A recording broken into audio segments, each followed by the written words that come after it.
Okay, moving forward, now this is a very touchy topic, one I hold very close to my heart. So, before we move forward, because we have a lot of people to hear from tonight, this is going to be treated the same way it was treated with the parking ordinance. I did write a statement that I'd like to read first before Mr. Duddy comes up here and yells and swears at me. Mr. Duddy, I'm kidding, I know that you're not going to do that.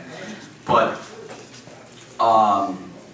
because we worked so hard on this, and before we pull it apart, Council, do you mind if I read the statement that I've written? I don't want to. Councilman, are you okay with that? It's something. It's a work session. Okay. Yeah. Well, I want to be able to. These are my peers, my colleagues. So, if I may, for years, the town of Phillipsburg has been on the decline. It's no secret that the properties in our neighborhoods are downtrodden, some abandoned, and some that probably should be torn down. When the once bright and beautiful neighborhoods of this town begin to resemble that of a third world country war zone, it cries for action. And this ordinance is the first of many actions meant to eradicate the origin of many of our problems, which is absentee landlords. These are the landlords that swoop into the town of Phillipsburg, purchase homes at a reduced rate, do the minimal amount of work necessary, obtain a CO, or sometimes not, and rent out to the families in need, families in desperation, and sometimes families relocating to Phillipsburg by means of the Section 8 program. Sometimes these landlords rent out to anyone and everyone. They bring in less than a desirable clientele, and sometimes they end up hurting the good families, the neighbors, our friends, due to their innate greed. They allow the properties to fall apart. They neglect repairs. They ignore tenant phone calls. When they need help, they don't answer. They don't answer their text messages. And they contribute to the low morale here in Phillipsburg. Yet, still, they collect rent. Their unsavory practices have driven up the prices of rents in our community and have buried the values of neighboring properties. I've witnessed firsthand how these landlords have preyed upon their tenants' fears.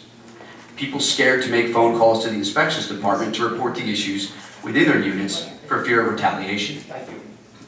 And we can't say that it's not true or that this is a fallacy, because I myself, while on the campaign trail, have witnessed a woman kicked out of her home because she had complained over the poor conditions she was forced to live in. I've witnessed children forced to bathe in homes in less than 10 feet away from black mold. I've witnessed the ceiling fall in, almost injuring a toddler. And I've witnessed neighbors and those in adjoining properties suffer due to pest issues and unruly tenants allowed to run amok. At some point, we have to take a stand and say enough. At some point, it has to stop. At some point, we have to set realistic goals, work towards those goals, achieve those goals, and bring the good people back to the town of Phillipsburg. We need to put Phillipsburg first and send the absentee landlords packing. Some may say they have rights, and they do. They have the right to sell the home and leave.